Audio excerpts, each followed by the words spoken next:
What's up, everybody, and welcome to the Survivor Now podcast. My name is Randy.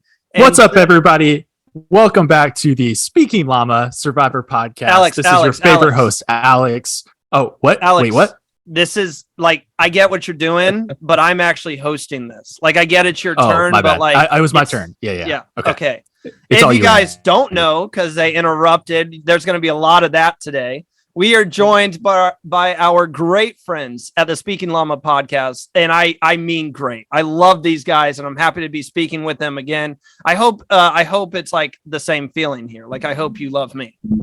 Absolutely. I love you, Randy. I do not love Alex. Just want to make sure that's on record. So I'm happy to be here with you. I am content enough to be here with Alex. Man, I'm going to have to play referee again. But I do have to introduce my teammate on the Survivor Now podcast side, and that is Josh Verlin. He is back. Josh, are you excited to do this draft today? Because I am extremely excited. I'm excited that Alex and Caleb don't hate me yet, so I feel like we can, I can kind of throw this one way or the other. Well, we're going to be playing babysitting duties the entire time between these two. The way they're going to be bickering back and forth, we might be in trouble because we're making them choose one person each. So yeah, so it's going to be like this current season of Survivor. Ellie has Owen and Sammy, who are her two children. That's really Caleb and I in a nutshell. Before we get into what we're actually doing, because if people didn't read the title, they're like, "What is this all about?" Caleb, congratulations! You just got married, right? I did. I got married again, and by again, we were a COVID wedding, and so which means that we got married in February 21, and we finally had our celebration this past weekend. So yeah, we're excited. Oh been there, done that. We were a May 2020 wedding that got pushed to an August 2020 wedding, and we had our celebration in May. So congratulations, and I know how much fun it is the second time. Oh my gosh, yes. Congrats. Yeah. Am I the only single guy here? Alex, hey buddy. Hey, we're switching the teams. We're now going to do married guys against single guys. No, what we are doing today is there was a little news bulletin that broke this week, and it was the news that Jeff Probst spoke with Dalton Ross. And they have spoken about doing, I stuttered there. You got what I'm saying. They spoke about doing an international season of the show, bringing in the best from Australia, the US, maybe South Africa. I think it would definitely be Australia and the US for sure.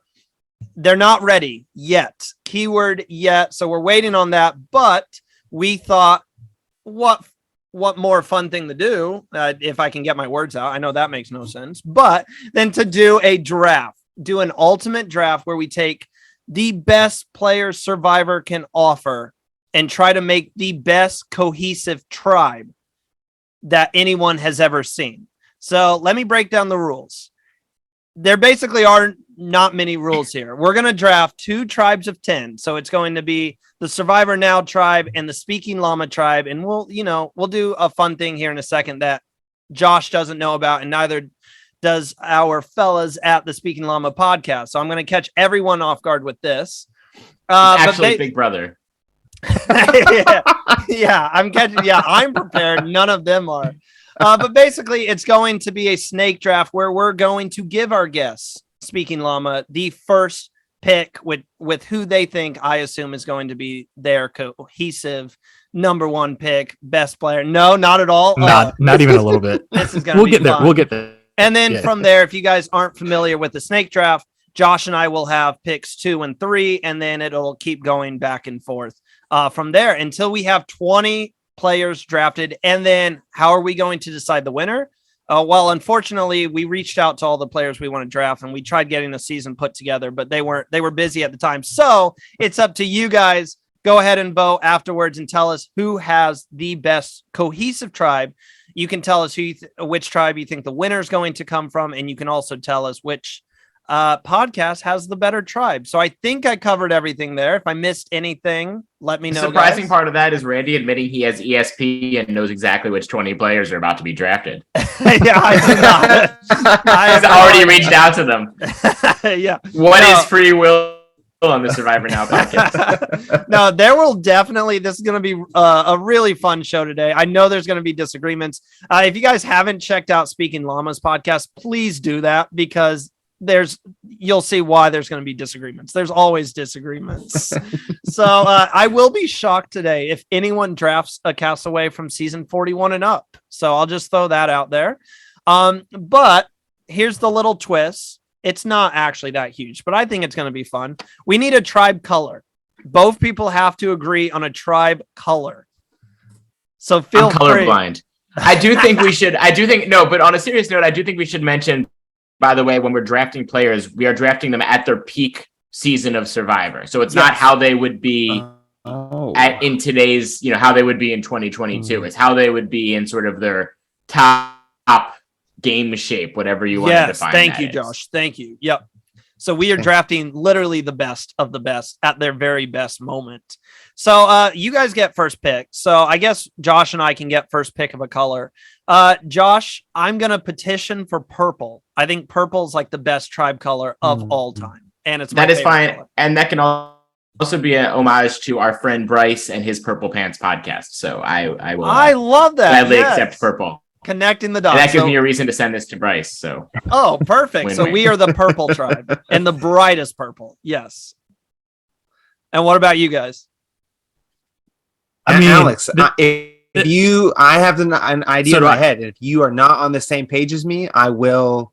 I don't know what I'll do to you, but I might descend you. Perfect. All right, right? Ready? 3, 2, 1. Orange. Gold. What'd you say? What did you say?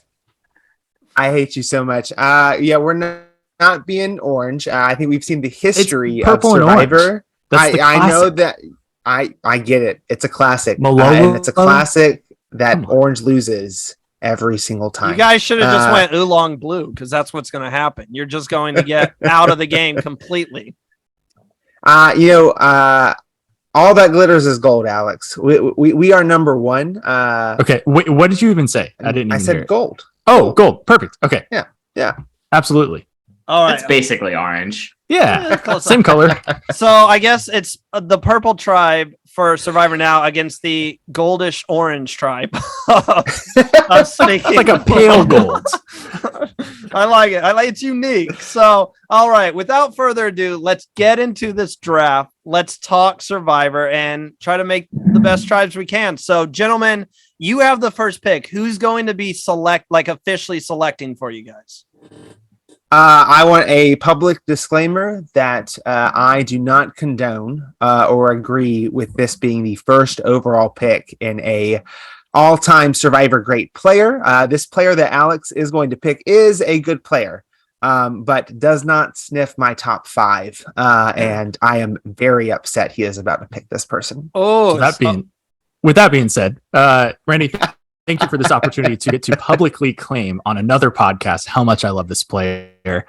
I would go to bat every day saying that this player is the best player in the world of any Survivor franchise of all time. There's one other player who I think rivals him. God, it's Lil. But I'm going to go with the Golden God, David Janae. Oh my Australian God. Survivor. Okay. And I've even got the hat to go along with it. Oh, wow.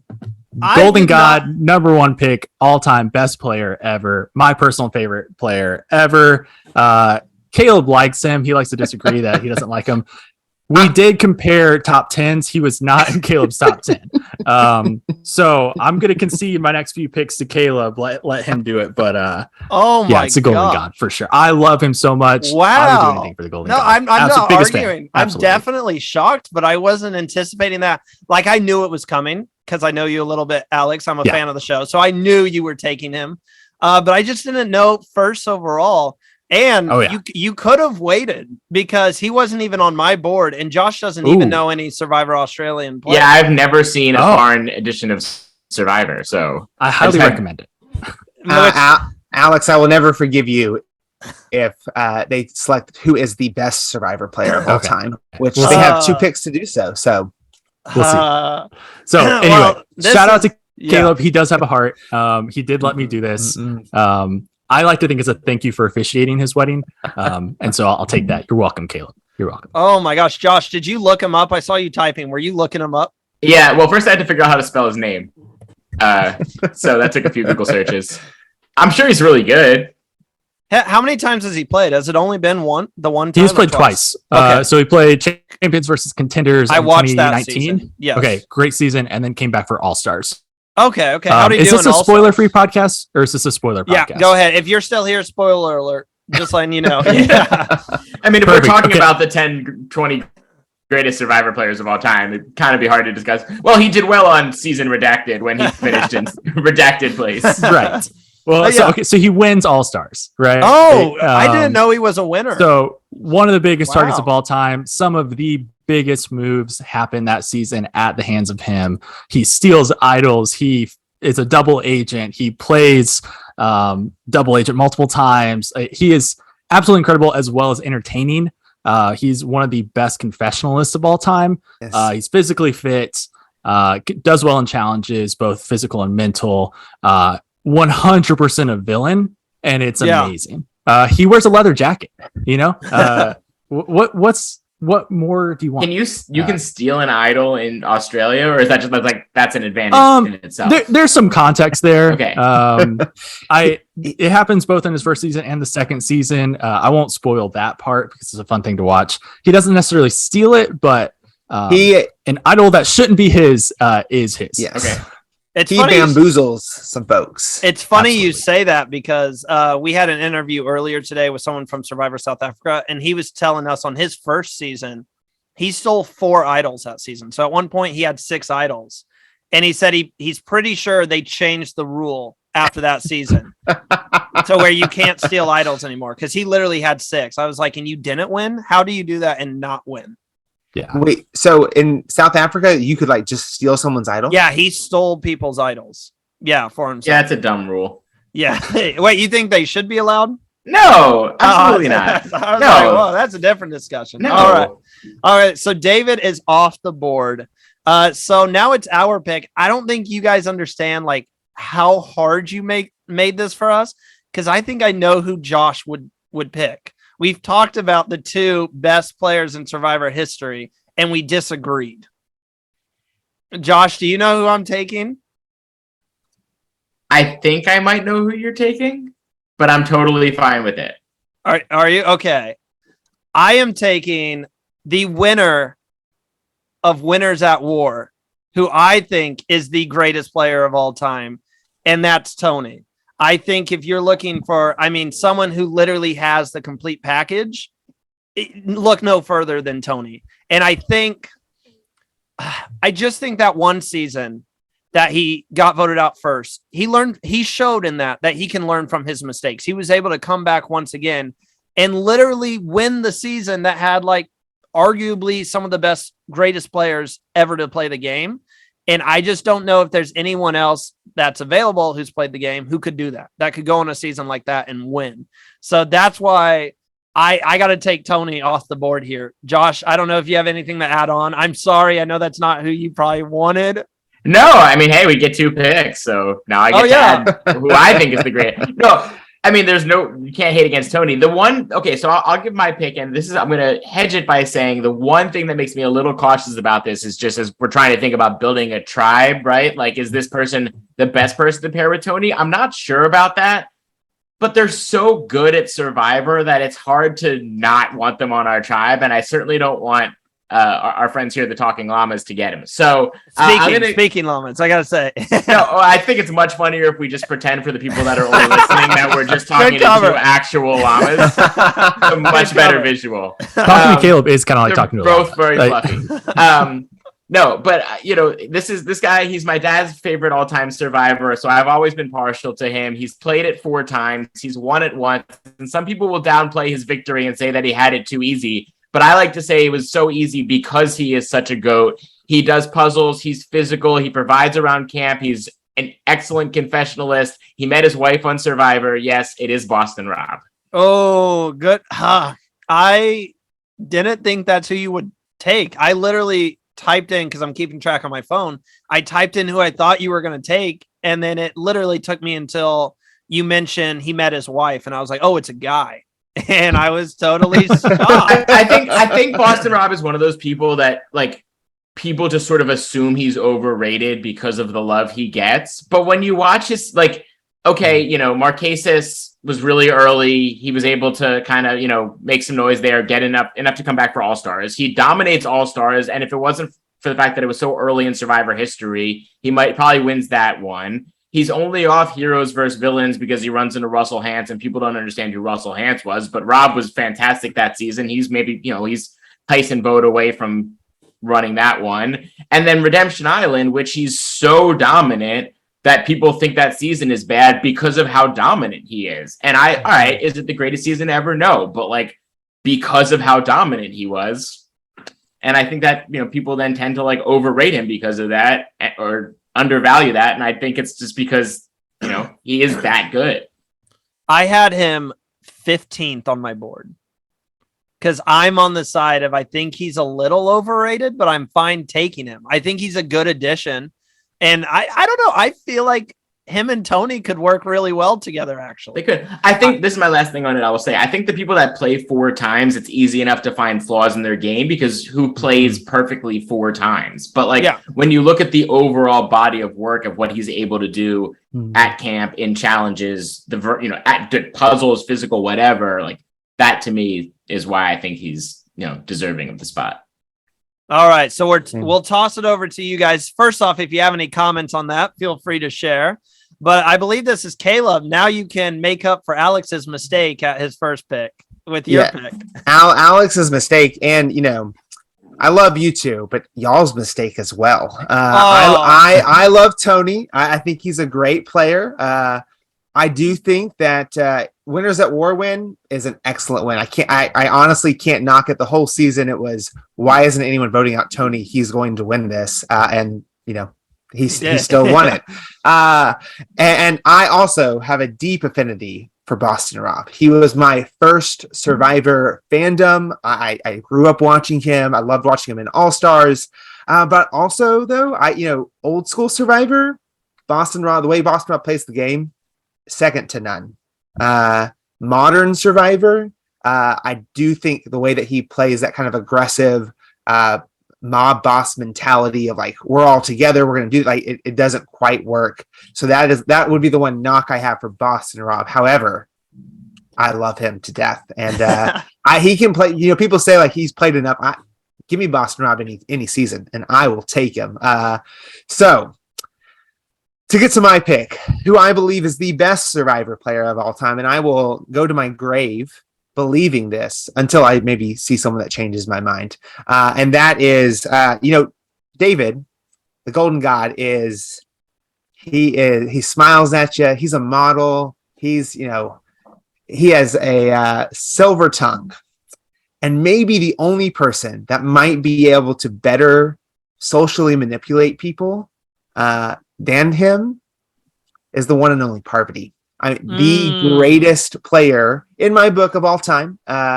In particular, I think her Cook Islands is not her best, but Micronesia, masterful game. And then I may be in I don't know where this is in Survivor fandom, but I think she deserved to win Heroes versus Villains. Not that Sandra didn't deserve to win, but I think her game in that, knowing that, similar to like kind of what Alex said about David, right? She went in with a target on her back and still made it, still worked it till the final 3. And she is so good at the game. Obviously, which if you don't like, I don't know if you are aware that on her Winners at War, her tribe swap, she was swapped into a tribe with a pregame alliance. And so like one of the only reasons that she goes home is because of a pregame alliance. And she's so good. Man, I cannot argue with that. And I was so mad because I was hoping she slipped back to what would have been the third round. But I am curious, did we just all take who we consider the best Survivor player of all time? Josh, I don't know. Would you say Boston Rob is the best of all time? That's the only one that I might go Tony, but I think, again, I'm coming from this is like, do they help my tribe? Yeah, right? Yeah. That's like the first thing I'm thinking is like, will this person help my tribe, and are they great at Survivor? Yes. Parvati, I think Parvati is interesting because I think if you're like Survivor Mount Rushmore, she could be on it. I don't know. Does she help a tribe as much? That's a discussion for a different day. I'll tell you that. But I'm just saying. That's the discussion for this day. What are you talking about? I'm saying the Mount Rushmore. If we're saying who's on the Mount Rushmore, yes. But I will say David with Parvati, that would be interesting. They're pretty much the same, right? Like that's like a the power. The Australian male versus the U.S. female version of one another. Yeah, yes. No, I love that pairing. That's what is going to happen today. Is we're just going to get a bunch of pairings, and I'm like, ooh, that would be so interesting. And I think those two would work. Like, oh, that's like villain pairing of the century. If you're going with like Parvet or Peak. Parvati's a hero. She's a hero. Come on. Well, now she is. Yes. So is David. All right. So we are on to the third round. Actually, this is the third round. Yep. And it is Alex's pick because you get back-to-back picks here. Yep. Well, first, Randy, taking Tony, that is a slap in the face because that is our namesake, Tony. Speaking Llama. Was hoping we get him. Obviously, I said David and Parvati. When I said David, like, there's one other person I would maybe put up at the top, and that was Parvati. So happy we got her. Our third pick, one of the greatest players of all time from the United States. How many times has she played? 4 times. It is the woman who got up off the couch. It's Sari Fields. Oh, no. Hands down. It's Sari. Her first season obviously laid low. I stand by. I'm scared of leaves too. You don't know what's underneath of it. She's scared of the leaves. But it's the first 3-2-1 like vote split at a final 6. Comes back from Micronesia. Arguably wins if she's in the final 2. If Amanda takes her instead of Parvati. Plays in Heroes vs. Villains, early exit, and then comes back for Game Changers 7 years later and still has it. So she is one of the greatest of all time. I am so happy she's on team Speaking Llama. And this is a great team already. So Sari is our third pick. This team gets steamrolled in challenges. That's real. What I'm thinking. That's what I'm thinking right now. We'll see who they pick. I don't know about that. Well, hold on. I don't Parvati and David are both very good challenges. David is. I know you don't know David, Josh, but David is really good at challenges. But I mean, right now we have Tony. Okay, when they said model, I was like, yeah, he's a model that's like what 6'4". Okay, ripped. For sure. Got it. For sure. Yeah. But Josh, I'm gonna need your help sometimes on like lagged a little bit. Josh, I'm gonna need your help on sometimes like explaining like the cat like their seasons and why we take them, because like everyone so far is doing so great at like this is the season they were on, this is what happened during their entire season, and my memory is just terrible. So even if I have seen it, I'm like, yeah, I like them. That's why I'm taking them. No, but this next one's tough. I'm torn between 2 people, and I'm torn between someone that I think would really excel on the tribe, like really excel, or someone who is my personal favorite Survivor player of all time. I mean, I think tribe unity is important in this particular exercise. I know. So with my pick, this kills me. Why didn't we just do the top 20 players? I would have much. It would have been. This is more fun. No, it's much harder. That's the thing. No, I'm joking with you. So my third pick, we have Tony, and you can't have Tony without his running mate, who I think contributed to a lot of his success. And I'm taking Sarah Lacina with the third pick. I think if you match, I think if you put Sarah on a tribe with Tony, there is nothing that they can't do. We've seen them both. And, Sarah might be a more, what's the word I'm looking for? I mean, I don't think people give her the hype that she undervalued players out there. We've seen her game. She arguably is in the top 5, I believe, greatest social players ever to play the game. Please tell me when you saw her like really struggle. I mean, both times she left the game, she left in flare fashions. So I just think if we have Tony on our tribe, you have to have Sarah. It's like M and M's. You have to have them together. If that makes any sense. Sorry, I was going to say, I do think your pick of Tony strengthens with Lucina on the tribe, and likewise, Lucina with Tony strengthens. So that's a great pairing. Yeah, it's a duo you have to have. I agree. I think like just Sarah by herself, I don't know how much I would like that pick, but with Tony, it's a good pick. I can't hate it. Man, now I've got some really good options. And now what's interesting to me is like seeing their picks. I'm like, all right, they're going a certain way. So I'm like wondering like, all right, which people that I like can I maybe save for a couple rounds that I don't think that they would pick in their next couple picks. And then they will, I know these guys well. They will pick exactly out of nowhere. Pick that person. Yeah, for sure. I'm going to go with someone who I think is a great camp presence for her calming presence. She's a winner. She's gone deep. She's super smart. She's really good in challenges individually and as a team. And pulled off what I think is the best move in Winners at War, even though she didn't go super far. I love Denise Stapley. I love that pick. Absolutely. I call her the queen. Like that is my queen. I think she just makes tribes better. And then she plays really well. But her getting Sandra to give up her idol, like maybe Sandra's only mistake that she's ever really made in Survivor. And Denise caused it. Not to mention, she also played one of the best games ever. The Queen Slayer. I cannot tell you how much I love that pick, Josh. Thank you. So after the fourth pick, I will update everyone. You can see it on the screen anyways, but I'll just kind of give a vocal update for people who are listening instead of watching the show. So let's let Caleb pick. So that I'm doing that first. Oh, okay, after the fourth round. No, you're good. But yeah, I love that pick, and I think right now, I mean, you guys aren't beating us in challenges. I'm sorry. You're looking at Tony, Rob, Sarah, and Denise over. You never know. I mean, it could be a challenge. People are grabbing balls out of a bag.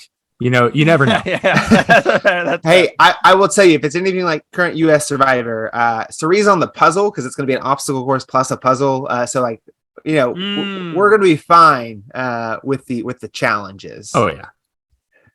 But with our pick, Josh, as you were describing your pick, Alex and I think we had the same thought because we thought you were describing someone is good around camp, is a winner, is a challenge, really good in challenges. In fact, on their season, played a masterful season during that little, challenge where they have like you answer questions about your tribe mates, and it's kind of like, and it's a reward challenge, and right. All of her tribe mates said basically this person's the best person ever, and we want to give them $1 million, and yet still didn't vote her out. And that is the one and only Kim Spradlin. I mean, if you were concerned about our challenge performance, I don't think you should be concerned any longer, because Kim, my favorite moment in her season is when she just kind of realizes, oh yeah, I'll just win all the immunity challenges the rest of the way. I guess I'll try now. And she's so good. So her stepping off that challenge and Winners at War broke my heart. But one of the best players, best games I've seen from Kim. That was actually one of my favorite seasons. Watching Kim lead the female alliance against Troyzan, who is just trying to win every challenge just to stay in. And I think that's a season that when she won, I was well earned. I felt dominated that season and kind of really controlled her narrative from the get-go. So that's a good pick. So let me give everyone an update on where we stand after 4 rounds. The losing team, Speaking Llama. They have David. How do you say his last name again, Alex? I forgot about that. Okay, so this is the running joke. I swear I've heard him say it so many different ways. Right? And I think it's Janae. That's the last way I've heard it. I swear he said it a different way. And right before this, I spent 10 minutes looking up YouTube videos of him talking, and he never once said his name. He just didn't introduce himself, or he's hey, it's DG, or it's the Golden God. So that's the running joke between Caleb and I. He's my favorite person of all time, but I don't know how to pronounce his last name. I think it's Janae. So yeah, David Janae, we're going to say that. Parvati Shallow, the Golden God, Cerie Fields, and Kim Spradlin is Team Speaking Llama. And then for Team Survivor Now, we're looking at Tony. I always say his name wrong. Vlachos, yeah. Rob, Boston Rob, and Sarah Lucina, and then Denise Stapley is where we are at right now. So with the next pick to start off the fifth round, Alex, it's back to you, man. So you're looking at a tribe right now, 3 women, 1 male. But Yep. I mean, they are 3 very powerful women in the game of Survivor. Yep. And we're going to make it 4 women. Let's stack them up. The women of Survivor history, Caleb and I were talking earlier, they are just too good. They're too good in terms of the best players ever. Josh, you were mentioning, great at Cam, great at challenges, winner. I thought you might pick Cam. I also thought you might pick this person. And she first appeared on The Amazing Race, but then became an absolute Survivor legend. It's Natalie Anderson, hands down. I mean, both seasons, her first season, one of my favorite moves of all time. If we're not looking at Australian Survivor and David, it is her voting out someone she wanted to and then acting like she didn't know what was going on after camp. Like, oh, who was I supposed to vote for? Oh, no, I didn't realize that. And then like telling the camera, yeah, I knew exactly what I was doing. Playing the idol that she found with somebody else to get that person out. I mean, she's just an absolute genius. And then she was voted out first in Winners at War, but came all the way back and got second place. So just absolutely amazing player. Physically, mentally, socially, you can't beat her. So it's Natalie Anderson for sure. I was going to talk some trash about wasn't she the first one voted off? But then I was like, no, Alex is too smart. And he would have came back with, wasn't your first overall pick voted off first? So that is true. I mean, so I wasn't going to go there, even though I just described it and still went there. No, really good pick. And I'm mad. I mean, I'm going to counter that with my 5th pick. Because Natalie is someone, let's just get rid of that. She was voted off first. She's someone who knows how to last in the game. She's a fighter. We know she's a fighter.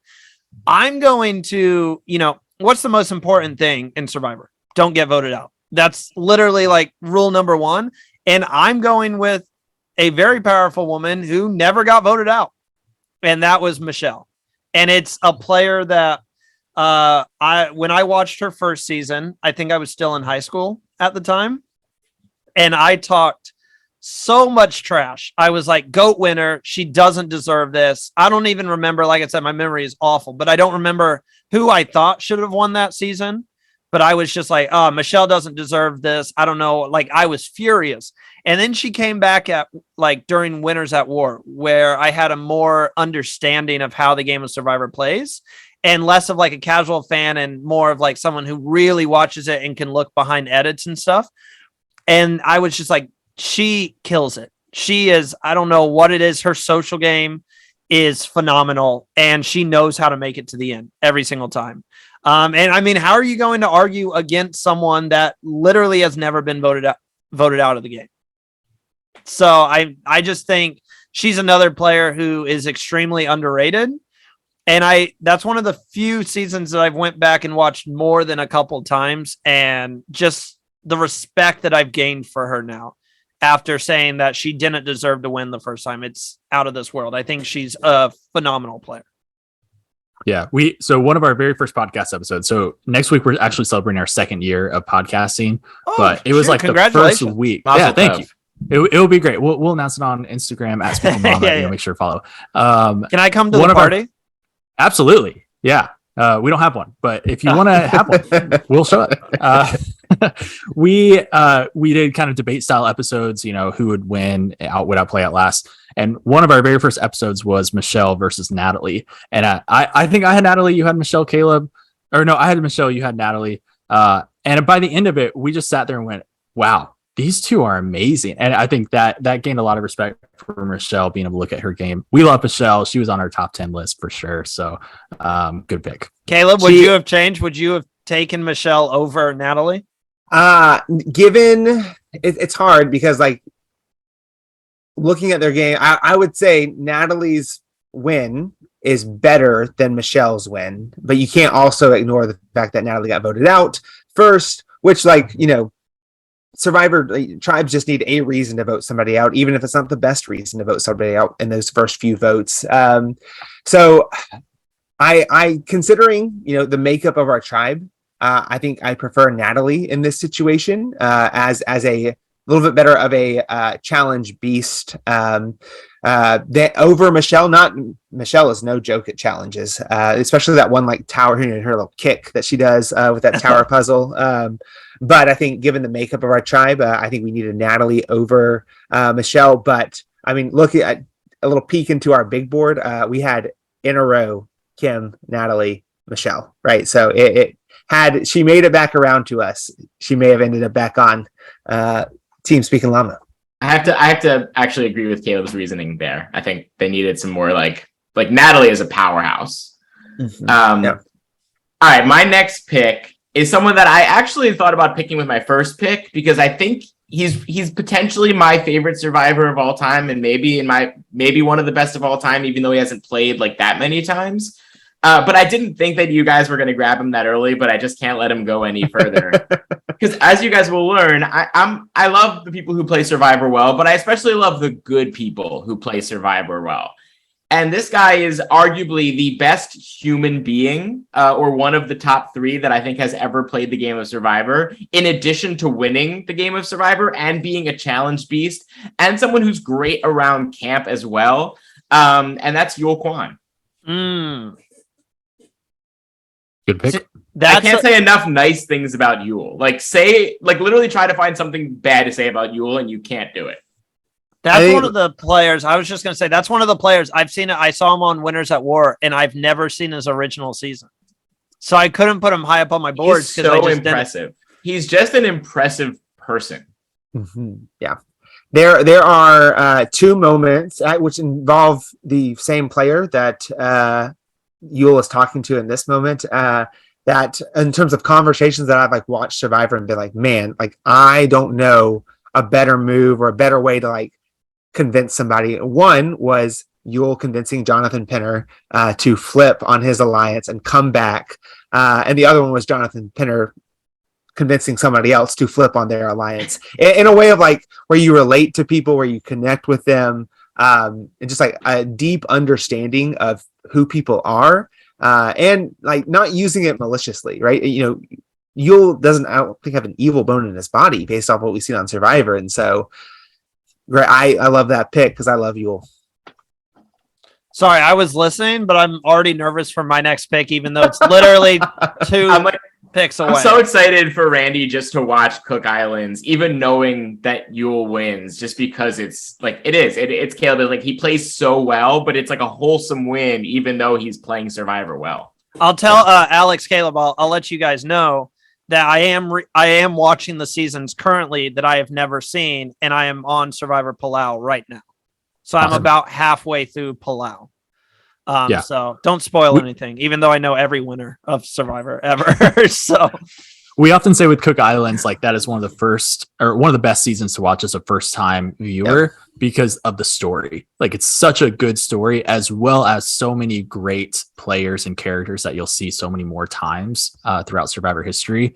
People want to start with heroes versus villains. It's no. Start with Cook Islands, or they want to start with season 1. It's no. That's what I did. I started with season 1. We did Pearl when I was going through 4 years ago and really learning it. We did Pearl Islands, Panama, Cook Islands, and then watched through to 20, and then went back and did a few others. That's but good. Those are some really good first timers for sure. Caleb, I think it is your turn. So how are you going to follow up Natalie? Is it my turn? I think it's Randy. I think it's your turn. Is it my turn? Is it not? Yeah, Caleb, Josh just went, so Josh goes after me, and then it'd be your turn. Yeah, but the picks in a row were. Oh, you picked. They picked Michelle. Randy picked Michelle. Michelle, Josh then he picked Yul. Yul. You're right. It's all you, my turn. I was okay. I know who you're taking. You're taking Natalie's sister. I can't say that I'm taking Nadia. I'm not going to pull a Sarah Tony pair and drive the rest of your tribe crazy. And in fact, I would say that Natalie, to be her best, needs to be sure that Nadia isn't there, right? Because it's that fighting for her sister. We are going to go around the world for this pick, going back to Australian Survivor. One of my favorite players that I've ever watched play, and just mad respect. Unfortunately, it is someone who has been voted out, but fought their way back into the game, back into a tribe that despised her because she burned bridges to the nail going out. But it is Haley from Australian Survivor. Haley Brains versus Braun. And just one of it, like in terms of very strategic, when she got voted out to a fault, but I told Alex about 2/3 of the way through the season, like when it was like Georgia's going to win, like that's all it looked like. I said, Alex, I think Haley's taking this home, and I loved cheering for her. She is one of my favorite Survivor players to have watched. Just a very good socially, very good strategically, very good challenges. Set herself up to win the game. Did some big moves. I'm excited to have her. We have a powerhouse of women on this tribe. What is David going to do on your tribe? He is like on the greatest tribe of all time for a male model. So I'm pretty sure it's still single. That's where David thrives. This is Charlie's Angels, the tribe. Oh my! We are the gold tribe. You guys are making me question my next pick when we get to it, just because you're making me nervous with all these Australian picks, and I feel like we need some culture on our tribe. Basically, is what we need right now. We have a very cultured tribe. Yeah, we have Yule. You don't need any more. I guess hey, that is very fair.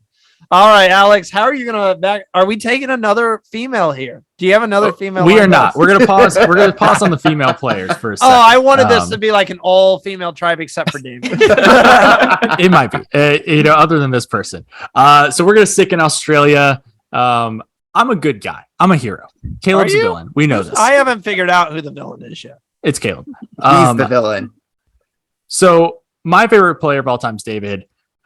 I'm pretty sure one of, if not the favorite player of Caleb from Australian Survivor is this player. He actually played twice with David, both in season 4 and season 5. He has a fake son named Oscar. And he has a nickname as well. His name is Dirty Harry from Australian Survivor. If we didn't have enough villains on our tribe, we just need one more. He is like ultimate villain. I love it. If you ever get a YouTube, like if you have time to search on YouTube, search up Dirty Harry, the ice cream man. Yeah. Okay. And you will see. Like Russell Hantz level? Brandon Hantz level? No, it's not like Russell Hantz like lying about Hurricane Katrina. Like that's another level. Okay. Right? It's not lying, This guy was tears saying he had a son. Like full out tears telling his tribe he has a son and he does not have a kid. So like Johnny Fairplay. Yeah, a little bit. But better. He admitted it. The next tribal council that he didn't have a son. It backfired on him, but he's okay. One of my favorite interactions with Caleb on our podcast. We have a lot. One of my favorites. We were talking about this season of Australian Survivor. I'm being obnoxious how much I love David. Caleb's being obnoxious how much she loves Dirty Harry. And we bring up the scene that he's lying to the women of his tribe to try to gain favor with them. They're all moms. He's trying to gain favor with them. And I'm like, Caleb, I'm going to start calling you Dirty Caleb. Like you are Harry. You are the American version of Harry. He goes, I would never lie about a son, but if I did, I would use my dog as the inspiration. And I talk about how during thunderstorms, we get in the bathtub together and we just hold him. And he just gets so scared during thunderstorms. And he has a whole plan of how he'd lie about a fake son. So he needs to change his name on here to Dirty Caleb. So we're picking Dirty Harry for Caleb. Oh man, I love those two picks. So what, you got 3 Australians? I mean, that's like an international tribe right there. I'm gonna add some international flair here in a second. I cannot wait till Abraham finds out I did not pick him. It's gonna be so great. I'm gonna have to deal with that text message when that comes through. So for you should just respond, Abraham, would you pick you? He would. He would. First overall pick. That's what he would say. He'd say first overall pick, baby. So with our 7th pick, I know you don't know this person, Josh. This isn't going to be very fun because no one here knows this person. But I'm taking him from South Africa, and his name is Shane Hatton. Whoa, not Shane. Sorry. Shane. Yeah. Terrible pick. Who even is that? We interviewed him this morning, and he's played the game twice. So he played on Survivor South African Champions and finished 7th. And then he played on the latest season that aired this past summer, which was Survivor South Africa Return of the Outcast, which basically they got returnee players. It was a full returnee season. They played for 2 million. Can't think of their cash right now. Rand? Ren. Yeah. They played for 2 million Ren, and it was a tribe of people who made merge and a tribe of people who didn't make merge. Mhm. So he was on obviously the merge tribe. So his first season he finished 7th, and this past season he was runner up to the eventual winner in Dino. So I mean, this guy also knows how to make it to the end. I'd be interested to see how he plays, because if we're getting him at his best, you could argue his second place finish was his best. But the second time he played, he came back and he had a more heartfelt experience. Like he stated in his final tribal council speech, he's like, I didn't anticipate coming here. And like, I love all you guys. Like I made connections with all of you. And he started listing like, this is what I learned about you. This is what I learned about you. And, you know, he made those connections. It was almost like he knew he wasn't going to win. So instead he just wanted to say, you know, I love you guys and respect you for whatever decision you're going to make. But then his first season, he was full out villain. And he was the guy that we talked about earlier who stole 3 or 4 idols from people. And at one point had 6 immunity idols. He is a person that on the previous season, I guess the most villainy thing he did, he went through someone's bag where when everyone else was like, no, we shouldn't be doing that. He said, this is Survivor. Who cares? I'm going through their bag. And we talked about him on the interview as well, or we talked with him on the interview, asking like, you know, this is a big talking point. Can you go through someone's bags and stuff? And he just flat out said, he was like, yeah, if you have a problem, like this isn't your show. If you're going to be like soft and whine about people going through your bag. So like, he's just like, he's got that villain quality. I feel like we don't really, I was going to say we don't really have a villain. Depending on how you look at Boston Rob and Tony, you can make arguments. Or Sarah. And Sarah. Sarah, yeah, Sarah as well. Depending on how you look at half of our tribe, we might not have any villains. Oh my gosh. Well, this is a full out villain. This is someone who's going to cause chaos. And in a game of Survivor, you cannot have a tribe that doesn't have a little chaos. So I think this is going to be an exciting pick for us, even though none of you guys know him, but definitely look him up. This is where things really get interesting, because I've personally got 2 picks left. And I feel, you know, like we've kind of picked out like all the dominant, at least from the American side, the dominant folks are kind of gone. I disagree. There's still one more. There's a couple more, but there's, in terms of winners, but then now I think it's like, now I'm really thinking like, okay, who's going to benefit this tribe? Because we've got plenty of really strong winners at the top. And I'm still looking at this as like, okay, we're putting these 2 tribes in a series of Survivor competitions against one another, where it's, you know, they're all the long, you know, do something physical and crawl under a sand pit and dig through the hole and climb up the thing and do a puzzle and then another one and whatever. And I'm thinking like, all right, like who's going to benefit our tribe the most doing that? And I think there's one guy who at his peak, I think is the greatest challenge beast ever in Survivor. In addition to being maybe the best tribe provider for his ability to climb trees, get fish, find food. And that's Ozzy. I didn't even think about bringing someone on who like can actually like he's just feed the tribe. You can say what you want about Ozzy's social game and whether or not Ozzy could ever actually win Survivor. And I think it's maybe a little bit better than some people give him credit for. But like Cook Island's Ozzy and Heroes versus Villain and Micronesia Ozzy a little bit, but Cook Island's Ozzy is a powerhouse. He's so much more adept at being a Survivor player than 95% of people that are on this list. I don't disagree with you there about Ozzy. I also really want to see a world in which Yule does not throw those challenges. I'm fairly certain, except for maybe the last challenge. The strategy for them going into that merge was Yule's going to throw the challenges because he had the super idol, and we don't want to. We want to keep Ozzy in. So I don't disagree with you. But I would love to see a world in which Yule and Ozzy actually go head to head more often, because I do think it would have been epic for both of them. Well, Caleb, who are you taking next? You guys have, so 3 picks left. You're going to take 2 of them here, and then Caleb will get the final pick of the draft. Which the no last pressure. word. That's last terrifying. Word. It might ruin your tribe. You might just be like, you know what? We're going to end this with a bang and just throw out Reem. Hey, I It's on the love table. Reem Daily. It's We're not. looking at a cohesive tribe. We need a mom. So We need a mom to lay out the clothes. Denise and let is them our dry. mom, but she's also like a badass mom. I'm going to go with back to we just had a couple of Australian Survivor picks. We're going back to US to someone I would say is one of the more dominant players to have played the game, at least their game. Maybe dominant is a little strong to describe this person's game. However, I would say this is a player that came back for second chances. And those returning seasons are always harder to win because people know what they're doing. Played a masterful game. He's a family man. He can provide for the tribe. Talking about Jeremy Collins from San Juan del Sur. Teaming back up with Natalie, right? That is our pair, right? Natalie and Jeremy back together. Hopefully it works out better for them than winners at war. But we got to go with Jeremy. It was him or Ozzy for me. He's great. No complaints there. He's in my top 3 favorite Survivor players of all time. I absolutely love Jeremy. I remember him most for his love for his wife during his first season. It would have been his first season, right? Yeah, Val. Mm-hmm. Yeah. So I just love Jeremy all around. I think the only knock against him is I feel like when the threat level is all on Jeremy, he can struggle to get it off of him. Yeah. But other than that, I think you have a really strong player.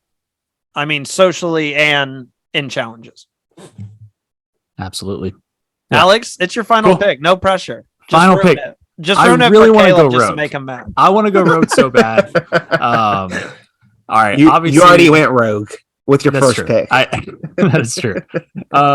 Anyone who listens to us knows how much I love Australian Survivor. So obviously my last pick has to be an Australian Survivor player. I have a rough top 5 favorite players of all time from Australian Survivor. You've got David, you've got Simon, you've got Josh from Blood versus Water. You've got Phoebe, and then this other person who I think she would be an absolute powerhouse on our team. She is the quintessential challenge piece of Australian Survivor. It is Brooke from season 1 as well as All Stars.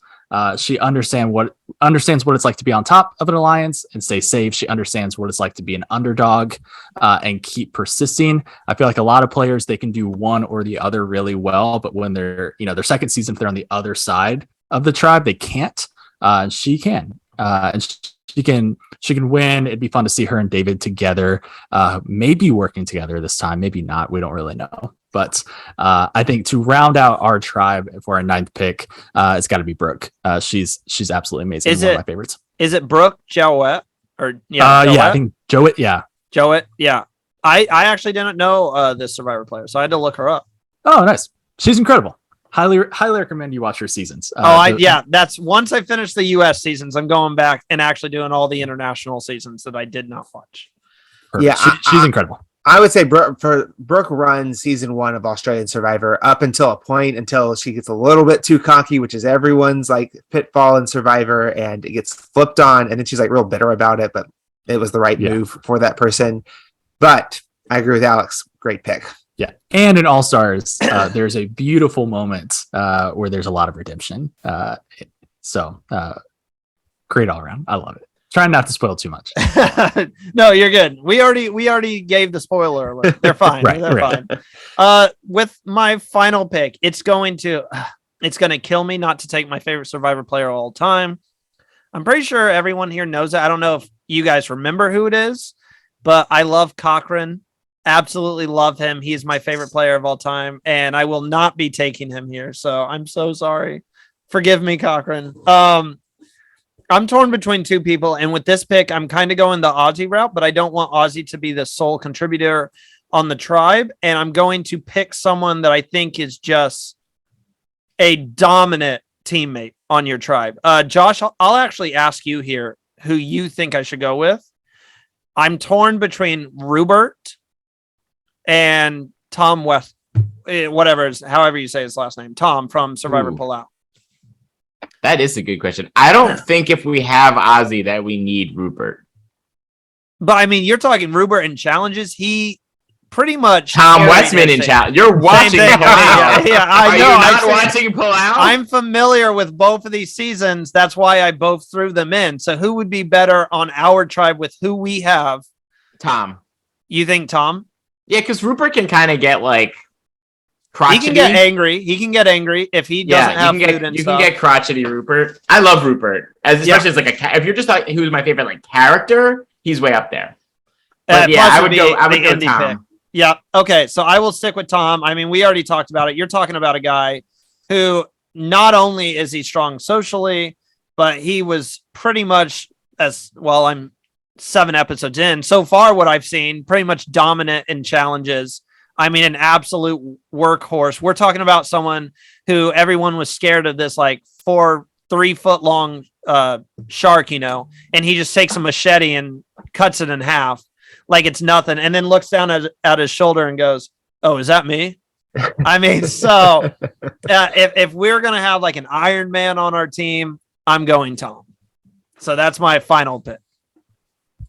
I'm a little torn for mine because we only have 3 women on our team, and it doesn't seem right to have 7 and 3. But then we're having a sausage party over here. Yeah, we're, but I also just like this is, they also took like the 3 greatest women in Survivor history. So like, who we got? We got Sarah, Denise, and Michelle. We have 3 very. We strong do. We women. have 3 excellent women, and it's like I'm not gonna like. I love Tina, right? But like Tina isn't who's gonna make our tribe better with our 10th pick.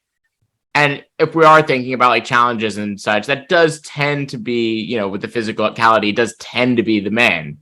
So I'm just like, I'm talking myself into like, I promise I am not sexist with this pick. I'm just trying to be honest here. I assume after we finish, we can talk about like a few people that we thought about taking and didn't take. Yep, all right. I like that idea. Yeah. Yeah. Cause there's a few that I'm really going between here. I wish we did like tribes. I'm going with one more winner. He's really good. I can't reason myself out of taking Tyson with our last pick. See, I don't think I like Tyson. I haven't seen peak Tyson play, but I just don't know if I like. I think he fits the team, and he's a great character. I'm not saying that. I don't know how I personally feel about Tyson. I'll after they make their last pick, I'll talk about the other 2 guys that I was considering. Okay. With this here. Well, I'll just go ahead and say that completes our tribe. I'm not going to say all the last names, but really quick for those listening, Tony, Rob, Sarah, Denise, Michelle, Yule, Shane, Ozzy, Tom, and Tyson. So we only took 1 international player. That's partially on me because it's all on you.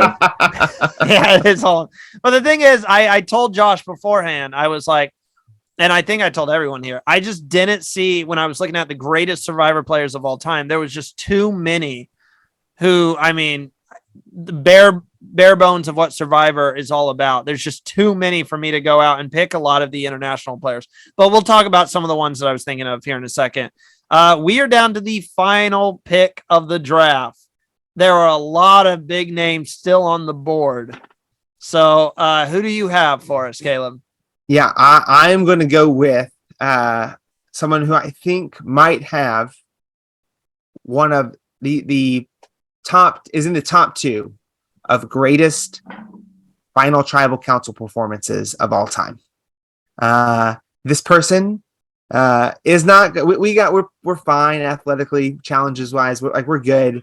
Social player, knows how to get along with people, could be rub people a little of the wrong way, depending on, dynamics. But I got to pick him. He's one of my favorites of all time to watch. And that's Todd Herzog from Survivor China. The guy just, I in many ways, I think, right, like we think of like the big moves, kind of like villainous people of modern Survivor. Todd is kind of one of the first ones we see that really like kind of play that villain, but people love him for it, right? And he convinces the people like, and Amanda is not great at final tribal councils like that. That's true too. But I love Todd. I think he's a very good player, and I am very happy to have him round out our team. He's very thoughtful. Randy, I was gonna say, like, I would let Randy talk, but Randy has never seen Todd. He's very thoughtful about, like, Todd comes into this, and you're right, Caleb. He he's one of the first people to like play the game day one, make an alliance. Like, I know what I'm here for. I know what I'm doing. And even though he makes enemies, he then makes up for it at the end because he owns it. Yeah.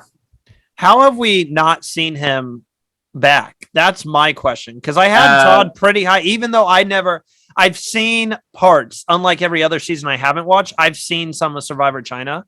I think I've watched it 3 different times, and I don't think I've ever made it past episode 6 or 7. Not because I got bored, but I just got into something else. So I know Todd, and I obviously know that he ends up winning the season. But I had some troubles after the season ended that went poorly for him that you can look up if you want to. Yeah. And I think that is what it is. I don't think he wants to put himself in the mindset of where he was coming out of his season. That was my biggest question, is how have we not seen him back? So just to complete, before we get into some deeper discussion to kind of finish up the episode here, Speaking Llama's team is, and if you're watching on YouTube, you can actually see the pictures. So I'm just going to say their first names. They have David, Parvati, Suri, Kim, Natalie, Haley, Dirty Harry. I have to say the dirty part. Jeremy, Brooke, and Todd. These are 2 great tribes. I think these are 2 very respectable tribes. Now we can discuss who one wasn't tribe picked. Clearly better than the other. I agree. It's ours. I think the biggest thing that we're going to hear in the comments, and everyone's going to say these guys do not know what they're talking about, especially that Randy guy has no idea what Survivor even is. Sandra did not get picked. Yes. So I'm interested, before I turn it over to Josh, because I thought Josh was taking Sandra with the second pick. I already wrote Sandra down. Because we had that argument the other day about who's better, Tony or Sandra. I think Sandra is extremely overrated because she won twice, but she hasn't made it past day 16 since then. And I understand, like, she's a big threat. She's already won twice. So anytime she plays, people want to get her out. But the fact that she can't make it past day 16 says something. And Josh, I know you don't watch Survivor Australia, but she just competed in the last season of Survivor Australia and was voted out by her daughter on day 16 again. So that's why I didn't take her, but I want to hear your guys' explanation, because I know we're going to get that in the comments, is how was Sandra not picked? Yeah, I think that's a great, question. How do you leave out the original queen of Survivor?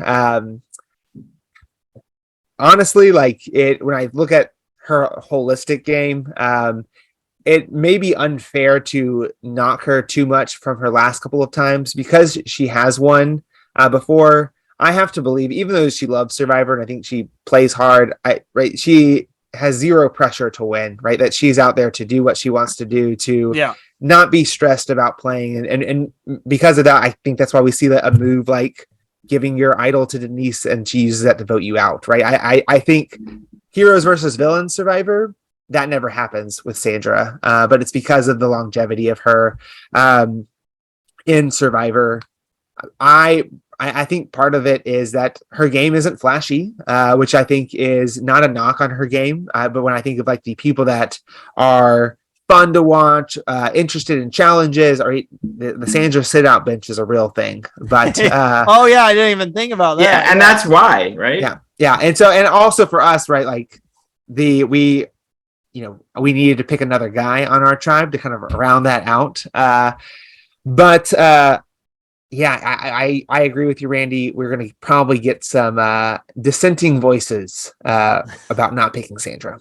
It'll be right under the other voices about how our tribe is all men and hardly any women. They picked all the good women. That's again not our fault. No, I looked at it as if we were picking who are the 10 best Survivor players of all time, Sandra gets on there. But we set these bound. I don't know. I don't know. At least on my list, I think a lot of people's list. But I think when you set the boundary of who would be on your best Survivor tribe, like she's not a tribe person. She's an individual person. If you were giving me 15 people, it was like, okay, which of these people in an individual game can make it to the end? Yeah, she's got a good shot. But if we're looking at like what's the best 10-person tribe in challenges in an early game, like she doesn't really add a ton there. Yeah, I agree. I think if you're looking at a Mount Rushmore or top 5 of Survivor, I have Sandra up there. Just for historical context, being the first 2-time winner, being so dominant in first 2 seasons without trying to be. It's incredible. I mean, her, Parvati, Boston Rob, Tony, they're all up there just because of the legacy they have. Is that your Mount Rushmore, the 4 you just said? I may switch out Sandra with Suri. Yeah.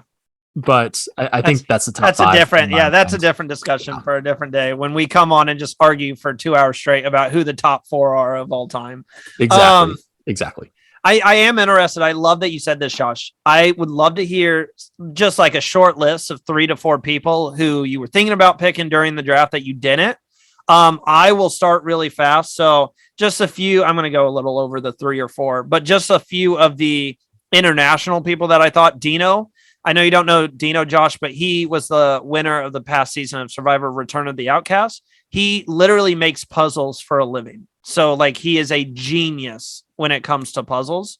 And then Mark, just because I have a good friendship with Mark Wales, who won the last season of Survivor Australia. You can tell I'm definitely leaning into recency bias, but I think Mark has a very good game. I think he's very strong in challenges and very great socially too.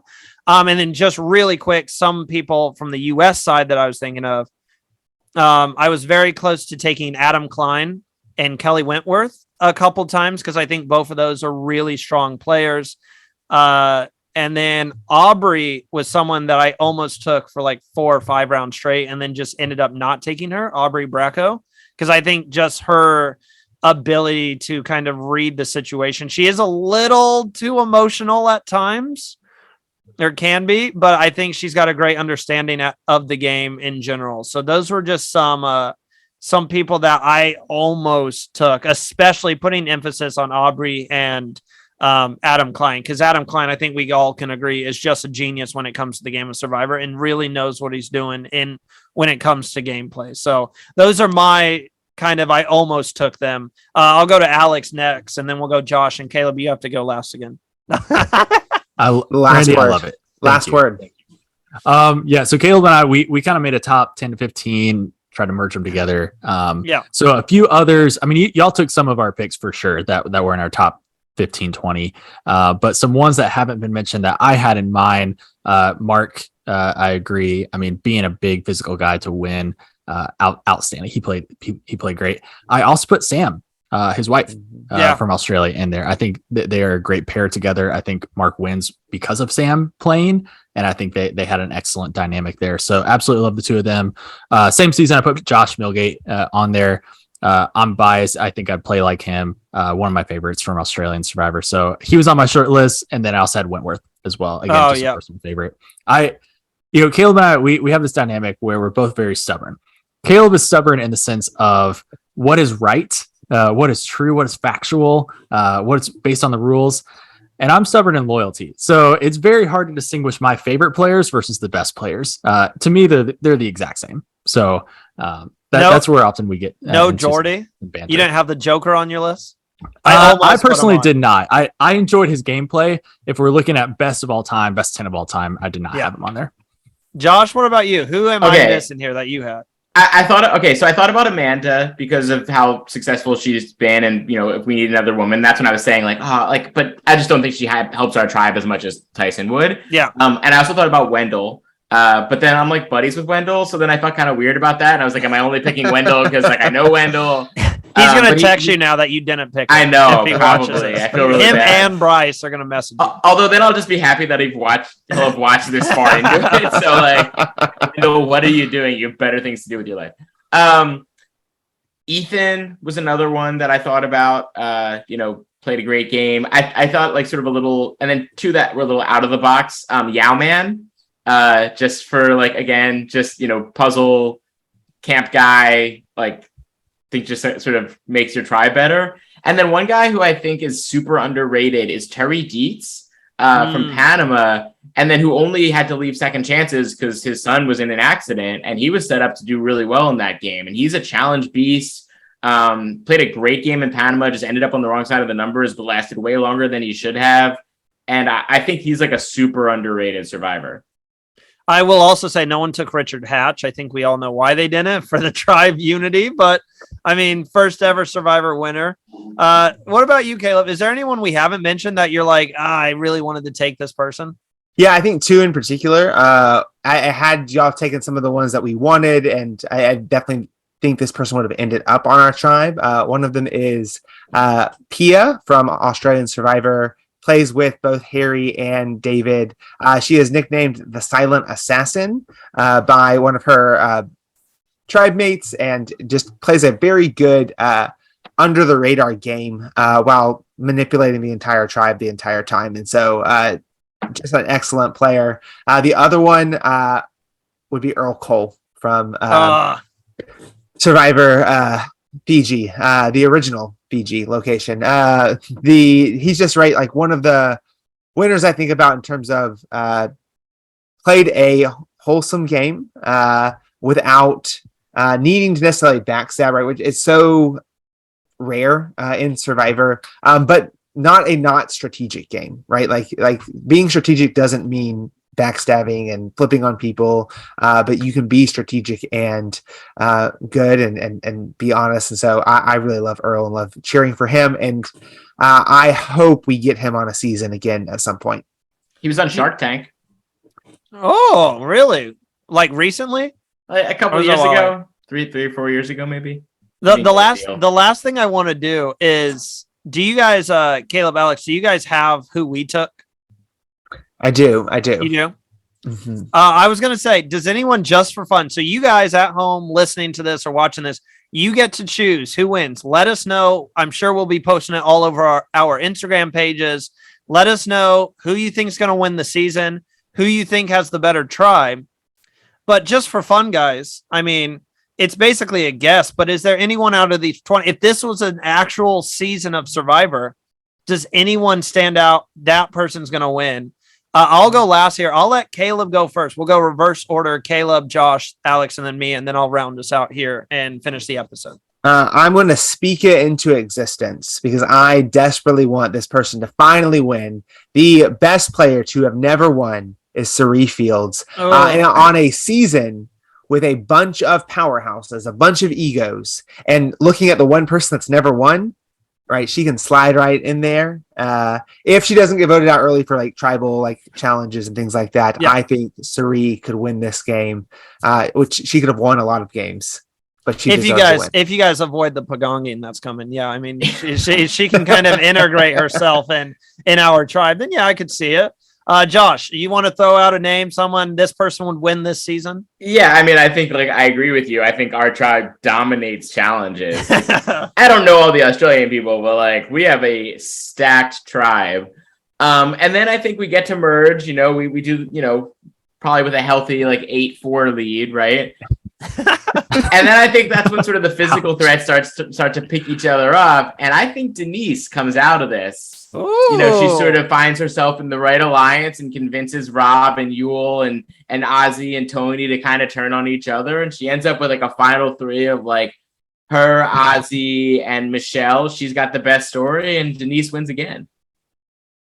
Okay, I like that. I love that we're also saying how the story's going to look. I love that as well. So you guys can also say which season sounds the most entertaining based off the storyline given. Alex, what about you, man? Who stands out to you as a winner? Yeah, what was it 4 minutes ago? I said I am stubborn in the sense of my favorites are the best in my mind. David wins this season. He's the first 2-time winner of Australian Survivor. Easy. Is this Australian Survivor? Yes. Yeah. Oh, you didn't know that? Yeah. We're not playing 26 days. We're playing 50 days. 50 days, yeah. I think he and Parvati get together. I can see Tony linking up with them at the merge. I can see Brooke working with them. I think there's a healthy anti-hero alliance here, and I think David's leading it. He could win an all-star season. I see David David's game in All-Star is similar to Tony's game in Winners at War. It's like, how did that person win? They're such a big threat going into it, and they played so dominantly. So I gotta keep up my brand. It's David. Caleb's eye roll told me that that's just not true. And I'll tell you the other reason that is not true, because Parvati is going to team up with someone else. I think she's going to have a very dynamic duo with Haley. And I think Haley ends up winning this season. You're picking their team? Do I have to pick someone from our team? What podcast am I on? We have.